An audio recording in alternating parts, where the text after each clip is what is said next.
Where is she? Ava. What? Ava, come on. We've got to film. Dude, come on. We've got to film the video. I'm in the middle of a bath, man. Yeah, I can see that. Will you get out? We got to film. Oh my God, fine.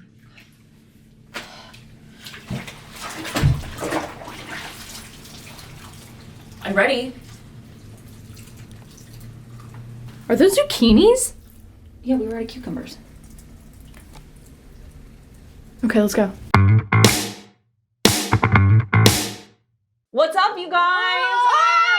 Welcome back to another episode of Natalie and Ava Solve Your Problems. I'm Ava. I'm Natalie. And we are here to solve your problems, probably, Yes. maybe. Tell them what we are, Ava. We are two sisters who live in Austin, Texas. And we are just really curious about what it takes to get through life as easily and as fun as possible. Today, the problem that we are tackling is the stigmas behind self-care. And something really interesting that we found out about self-care that could really help you in the end. Okay, Natalie, take it away. All right. Teach me. So, a couple months ago, Ava and I were at our coffee shop doing our weekly meeting, and I was talking about how I feel like self-care is a waste of time. I relate to it like it's bubble baths and face masks, which it totally can be, but that's all it is, and I need to like take time out of every single day to just do that. And I relate to that as a waste of time. My time would be better spent serving other people or forwarding like my career or I don't know, like the other projects I'm doing, whatever. But that doing things like that, It's like sitting and doing nothing. yeah, it's pointless. And like taking away from time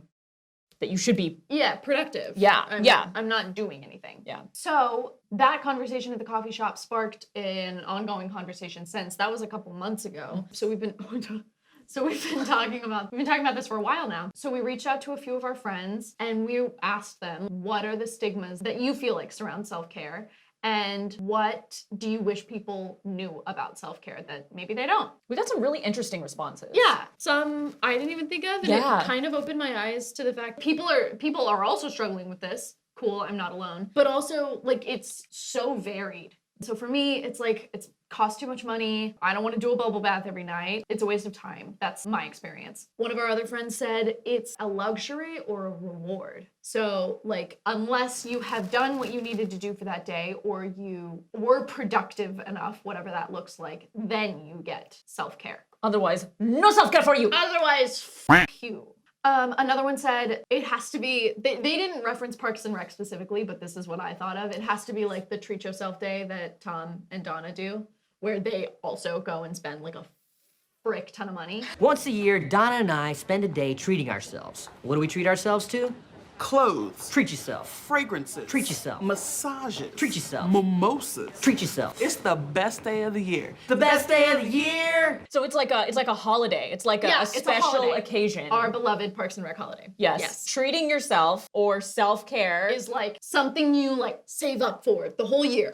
monumental. Yeah. Someone else said, I want to like just sit down and watch TV, but then I sit there for 5 hours and by the end of it, I just feel even trashier. And I'm like, did I retain anything? Did that even make me feel better? I was just avoiding what I didn't want to deal with. And now you've lost 5 hours. I can totally understand that, totally have done that. And then the last one was, I feel like it's me avoiding my problems or giving into my vices. So yeah, avoiding my problems like the TV one, but also giving into my vices like I'm gonna eat to feel better, or I'm gonna like, eat a whole pie. yeah, or I'm gonna smoke, or I'm gonna drink, or I'm gonna have sex, or like, which all of those things aren't necessarily bad, but if you're doing them for the wrong reasons, or because Or, like, in a lot of indulging excess. them and binging on them, Like that's when you run into problems. that's when you run into problems. And ultimately, the experience that our friend shared with us is that it didn't make them feel better in the end. That answered some of the stigmas around self-care. So then we were like, okay, but is there anything that you wish people also knew? So this section is entitled, hopefully some answers. One answer I put down was it totally can cost money. Getting Treat your nails yourself, done. or yeah, like going and getting your nails done, whatever that, like if face that's for masks. you. If you've got it saved up, go for it. But if that's not for you, there's a ton of other things you can do. Good So, news for all of us who have $4 in our bank accounts. I'm pretty sure I'm so curious. Hold on. 365!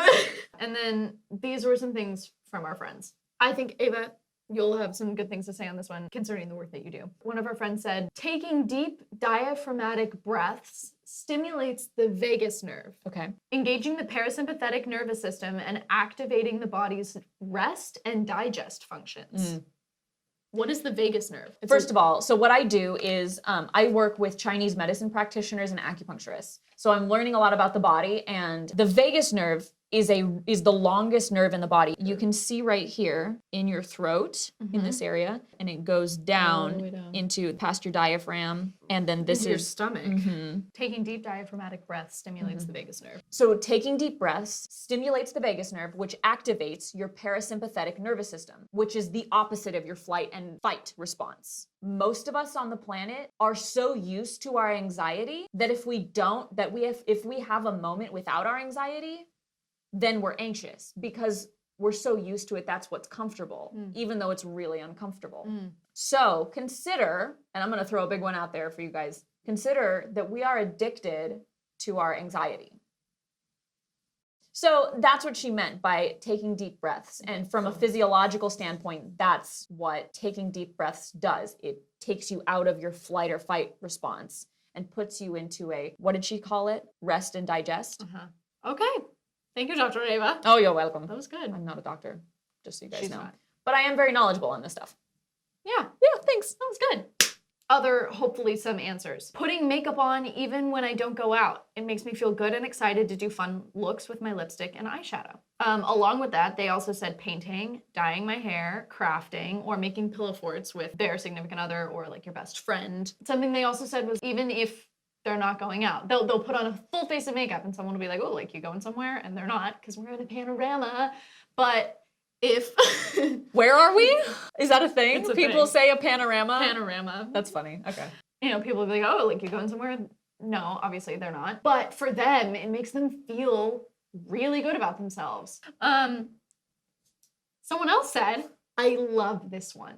I love this one. My thing that I wish more people knew is the meditation, yoga, and mindfulness are not inherently spiritual practices. I didn't meditate or do yoga for forever because I legit thought I had to be a Buddhist to do them. Totally valid. Like, yeah, that absolutely makes sense. Of course. And especially for knowing this person, they would never want to disrespect that. Like another religion or another belief, like if they didn't believe that. So they stayed far away from it. First of all, so what they've discovered is that is not the case. Mindfulness, meditation, and yoga, you don't have to be Buddhist. Anyone can engage. Yeah. This one's cool too.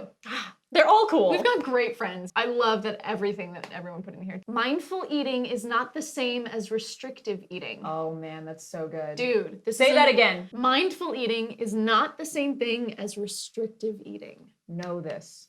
Mindful eating is not the same as restrictive eating. Restrictive eating is often disordered eating. Mindful eating is about truly enjoying your food, listening to what your body needs and assessing what it needs and how to best provide it. Saying no to things can be self-care. That's pretty self-explanatory. How do you feel about that, Ava? Oh my gosh, I'm a yes man. And then the last one I want to end with is that day at the coffee shop, what Ava shared with me, this technique that I have implemented that has been really helpful. This we like to call the mind spiral technique. Stop me if you've heard this one. You're driving and all of a sudden you're angry, you're stressed, you're panicked, some negative something. The fight or flight is engaged. You may know what you're stressed about, or maybe you don't. Like, it can go either way. But period, you're feeling negative. What Ava suggested to me, and this is how she told me she relates to self-care, in the moment that you realize, and this is a big part of it, is like stopping and realizing that you're even here in this negative feeling, because that's a big part of it. We're so used to feeling shitty, feeling negative, that we'll just keep driving and feeling this way, and then you like start interacting with other people. I'll come home and see Ava, and she'll be like, hey, what's up? And I'll be like, whatever, like nothing. Like, I don't want to talk right now. And she'll be And like, then that affects the people in your life, that affects the people around you. yeah. Then your shit gets on other people. Yeah. So as soon as you notice, oh, okay, I'm feeling whatever, catch yourself and go, okay, what happened? And this is when you start to establish the spiral. So you start at point 1, which is, I'm feeling this way that I don't necessarily want to be feeling. Okay, why? Oh, because I'm hungry. Okay, but that's a little part of it. Okay, what else is there? I'm stressed and anxious. And this is you interacting with yourself. Okay, you're stressed and anxious. What are you stressed and anxious about? Is it work? No, not really. Is it money? Yeah, okay, it's a little bit money. Okay, it's money. So you're stressed and anxious about money. Still driving down the road. Stressed and anxious about money. Okay, what are you stressed and anxious about money about? I just spent maybe a little bit too much on groceries, and I'm Okay. afraid I'm not going to make rent. Okay, so you're driving down the road, it hits, you work your way down, you realize I'm stressed and anxious about money because I'm afraid I'm not going to be able to pay rent. Then you could say, okay, so what can I do about this? Can I do anything about it right this second? Yeah, in my situation, I would call my mom and be like, hey, how do I handle this? Or if I couldn't call her in that moment, I would set a time, like as soon as I get home or as soon as I have a free moment, call her and get it handled. And then, wow, okay. And then you can like reassess again, go, okay, am I feeling anything else? Oh yeah, I'm hungry. Perfect, well, I'm going to get lunch right now anyways. So this is a really useful technique that I have been using for a few years now, and it gets me out of any funk. And when I find that I can't really identify something, like, I don't know why I'm feeling this way. I've been looking, I don't know what's going on. I call someone. I call Natalie, I call my mom, I call my friend Breezy. Sometimes, like for people who are dealing with mental illness, it's bigger than those things. It's like, wow, I just feel like a really shitty person, or I really don't like myself today. It's still totally possible. I'm not saying it's gonna cure anything necessarily, but in the moment, it definitely handles some of what you're dealing with right then. Now, on top of that, it's also incredibly important to be doing this consistently. And that's a good segue into our last section, which is two things that we have realized kind of underlie all of this that are really important to pay attention to. Like if you're going to take anything out of this, it would be these two things. The first one, self-care is not something that you take just like an hour out of every day. It is something that should be implemented throughout your life in all the areas as often as you can. Throughout your day, each moment. Taking the time for yourself to check in with yourself is important. And that could lead to a more substantial solution for whatever you're dealing with in that moment, or like some more deep-rooted things that you've been dealing with for a longer time. And then the other thing that we were like, oh, this is really at the root of like all of the things that we're talking about. Every person that we've asked, everything that we've talked about, it all comes down to this one thing, which is mindfulness.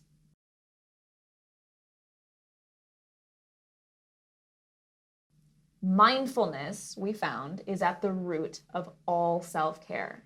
If you go back through like all of the things that we've been talking about, eating. We said earlier, like getting that whole pie. Like, I'm gonna eat this whole pie tonight. Sit there, enjoy that pie. Yeah, Dad has said this several times. Sometimes I deal with that. Like I like really just fucking want like 6 cookies.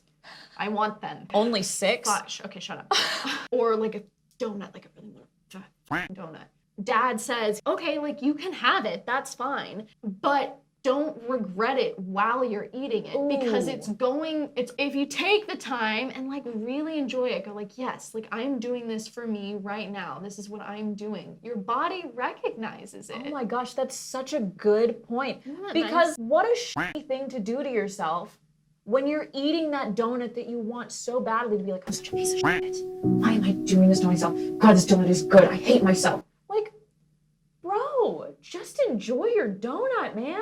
As long as you're being mindful in really whatever it is that you're doing, that is how I see you could do self-care at every moment of every day. Just stay present. Really, all we have right now is the present. Our dad says the past is a memory and the future is a dream. All you have is right now. This takes practice. All of this takes practice. And the more you beat yourself up for it, you're not doing yourself any good.